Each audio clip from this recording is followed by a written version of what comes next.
ముఖ్యంగా గతంలో గౌరవ మాజీ ముఖ్యమంత్రి కేసీఆర్ నాయకత్వంలో ప్రాజెక్టులు కట్టినాడు.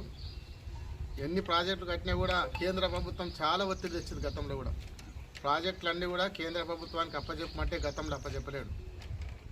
ఈరోజు కృష్ణా రివర్ మేనేజ్మెంట్ బోర్డు కేఆర్ఎంబికి వాళ్ళ ప్రాజెక్టులన్నీ కూడా ఈ ప్రభుత్వం 2 నెలల లోపటినే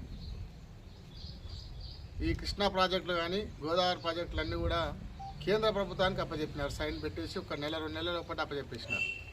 దీనివల్ల రైతాంగానికి రేపొద్దున తెలంగాణలో ఏ ప్రాజెక్టు కట్టాలన్నా, ఏ కెనాల్ కట్టాలన్నా, రైతులకు కెనాల్ ఓపెన్ చేసి వాటర్ ఇవ్వాలన్నా కేంద్ర ప్రభుత్వం పర్మిషన్ చేయలేని పరిస్థితి ఉంది. ఇప్పుడు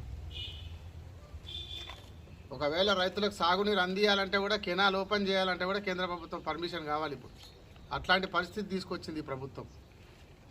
కాబట్టి దానికి నిరసనగా ఈరోజు తెలంగాణ ప్రాజెక్టులు కేంద్ర ప్రభుత్వానికి అప్పచెప్పినందుకు నిరసనగా నల్గొండలో 13 తారీఖు నాడు నిరసన బహిరంగ సభ తెలియజేసుకుంటున్నాం. దానికి భారీ